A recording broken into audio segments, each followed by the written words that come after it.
the big talking point coming up this weekend. Tomorrow is the return of Brentford striker Ivan Toney. Remember, it is Brentford against Nottingham Forest, which in its own right, Mr. Jennings, is a massive game down the foot of the table. All of a sudden, obviously, the game has become a behemoth. Ivan Toney will play his first game since that suspension. He will captain the side as well, which has surprised a few. Thomas Frank giving him the captain's armband.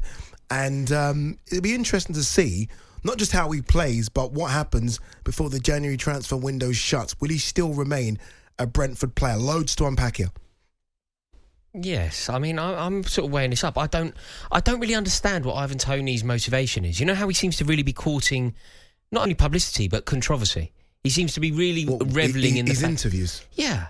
Like, realistically, considering everything that's happened to Ivan Toney, you would expect that he would want to come back and almost just get back to playing football as quietly as possible. Just get back on the pitch, let his football do the talking. But he hasn't adopted that policy at all. No. Anybody that will give him a platform, anybody that will stick a mic in front of his face, he will have that conversation. He seems to almost want the pressure. Want the pressure. Yeah. I don't know if he's trying to amplify the noise around him. Doesn't need to. I think it was already there, wasn't it? Or am I missing something? It was already there. The return of Ivan Toney. Playing for Brentford against Nottingham Forest, it probably wouldn't be the game of the weekend under normal circumstances. But because of Toney, because of the noise around him, it now is. All eyes on him. And I think if he bounces back, if he lands and starts scoring goals, maybe takes Brentford to their first win in a long time, does something huge, just the furore of who signs Ivan Toney, it will go into a different stratosphere. A bit of devil's advocate here, and this is not sticking up for Toney. Hasn't his manager done exactly the same thing that you're saying Ivan Toney's done? I feel like I've seen so many interviews recently with Thomas Frank where he's spoken about Ivan Toney. Obviously, he has to. But then even giving him the captain's armband. Like you're almost rewarding him for being giving him the captain's armband is a strange one, I think.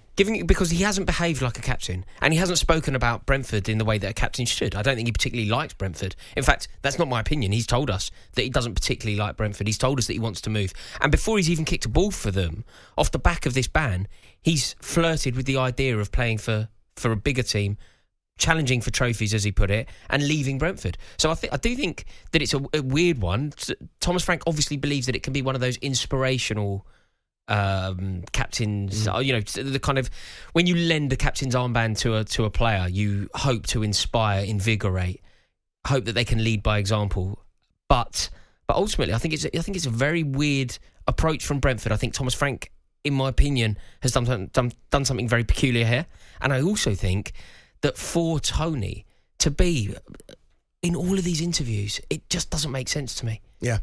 Does he owe it to them? I think I said this at the top of the show. Does he owe it to them to stay at the club into at least the end of the season? Brentford look like they're going to be, unfortunately, in a relegation scrap. I mean, they're struggling, aren't they? Does he owe it to them, especially with Mbeumo out, for him to be the man to kind of get the goals, which we know he's capable of, to keep them in the Premier League until the end of the season? Or if Arsenal, I dare say your club, Chelsea, knock on the door, is he just going to go? I don't think he owes them anything, and I certainly don't think he will think that he owes them anything. I think if the right money comes in, I think he will leave. Yeah. But they need him. Like, they desperately need his goals. They've lost, 5 Premier League games in a row. Yeah. They sit 3 points above the relegation zone. You know, Mbeumo out, Schade out. Like, they're going to struggle, and they desperately need him. How good is Ivan Toney? You know, I always feel like some people in their absence have got better. You know, like the Ivan Toney thing now is like Ivan Toney's world class. He's going to go to the Euros, no doubt about it. He's better than Jesus and better than Nketiah, what Arsenal have got, better than what you've got. 20 goals last season for Brentford in the league, for Brentford, by the way, which is astonishing. 12 the season before that, so you can know it's not a one-season wonder thing. How good is Ivan Toney? So last season, it went Erling Haaland, Harry Kane, Ivan Toney. You know, if your name is being mentioned among those players, I think Harry Kane is one of the best to have ever played in the Premier League. I really do. I think he's a sensational footballer. His goal record speaks to that. And I feel like at some point, Harry Kane is in contention for a Ballon d'Or. That's how highly I rate him. Erling Haaland should have won a Ballon d'Or last year. The third name on that list is Ivan Toney. So I'm not suggesting that he is comparable to those players, but that league table of goal scoring doesn't lie. Better than Ollie Watkins. He's different to Ollie Watkins. I don't think he'd be better for Villa. I don't think Villa fans would swap him. I think for Unai Emery... But is he just a better striker? Just that. Just if you could pick one. Like if Harry Kane goes off injured for England, for England, comes Ivan on Toney. next? Oh, okay, that's interesting. For England, I think the answer is Ivan Toney. Yeah. In terms of who's a better striker overall, in terms of weighing it up in a kind of non-tribal, in an agnostic way, not making it relate to a particular club or a particular country, I think it's tough to separate them. But for England, for Southgate, replacing Harry Kane, I think it's definitely Ivan Toney. You know, Brentford have been a club that have always that Moneyball thing, innit? That's Brentford, the way in which their club operate. Surely then, if you do get that, and look, no one's spending money in this January transfer window, but surely if Arsenal do say, okay, here's 80 to 100 million, bear in mind that they signed Ivan Toney for 5 million. In terms of the accountant side of it, at least, forget the playing side, just the accountant side of it, surely you sell him.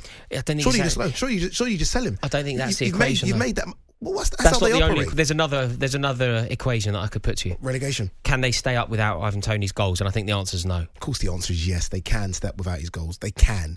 They've lost 5 in a row. Yeah, but they can stay up. Look at the teams below them: Burnley, Sheffield United, Luton. They can stay up. No, they virtually can't stay up. With Ivan Toney, I saw the numbers. With Ivan Toney, they accrue 1.4, 1.5 points per game. Without him, they accrue a point. A point a game gets you relegated in the Premier League. You might get away with it this season. You might just about get away with it this season. But look, they missed him massively. Without Toney, they won 26% of their games. With Toney, they won 33%. Wow. It's crazy, isn't it? That's crazy. That's one player. Yeah. He is the public face of that club. Yeah. He is the personality of that club, and now he is the captain of that club. I don't think they will stay up without him. I really don't. 19 games gone for Brentford, so they are halfway. How many goals, if he stays, does Ivan Toney get before the end of the season? Oh, that's a great game. How many goals does he get? How many goals does he get between now and the end of the season? Could he hit 10? Yeah. Does 10 keep them up? How many points do you think they would accrue off the back of 10 goals? Quite a lot. It's quite a lot. Quite a lot. And therefore, I think he probably will keep them up if he stays, if he finds form. And I believe, when you look at him, when you look at how ripped he is, you hear about what he's been up to. He's been spending a lot of time in his gym in Bedford. Looks in great shape. He's in great shape, yeah. I mean, I saw a picture with the new tattoos. He's ripped, isn't he? He's up for it. He's ready. Ade Oladipo type shape. He's like he's like a coiled spring ready to go. And I think that he'll launch into form and he'll start scoring goals. We see little bits of his character. Look, we can only judge him on what we see. Some people say he's a great guy. We only can judge him on what we see. Do you think he's the type to force a move if someone comes in? Bear in mind the little clips of what we've seen of what he said about the club and wanting to go to a bigger club, which no problem with that, by the way. You're 27. Why would you not want to go and play for a Champions League club? But do you think he's the type, if Brentford say you're not going and someone does come in, again, Arsenal, Chelsea, big clubs, do you think he's the type of player to throw his toys at the pram? I think there's a chance that because of everything that's happened and because of his relationship with Frank, I think there's a chance that he could agree to leave in the summer.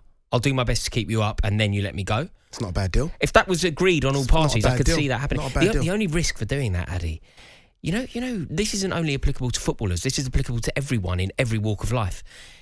Opportunity doesn't necessarily wait for you. Opportunity doesn't necessarily come again. And if he has the opportunity to go and lead the line for Arsenal, when you think about what that represents, when you think about the footsteps that you're following in, like I imagine that he would have grown up loving Thierry Henry, loving Dennis Bergkamp, loving Ian Wright. You get the opportunity to follow in those footsteps. Let's say he decides to wait, not take the opportunity to sign for them. Arsenal could sign somebody else. Or, I mean, a whole array of other things could happen. Sliding doors. It's a moment. Sometimes you have to just carpe the diem. And if he were to say no to Arsenal, or to Tottenham, or to Chelsea, or to Manchester United, whoever came in, it could be a situation that he regrets. On AM, on DAB, via the talkSPORT app and on your smart speaker. talkSPORT.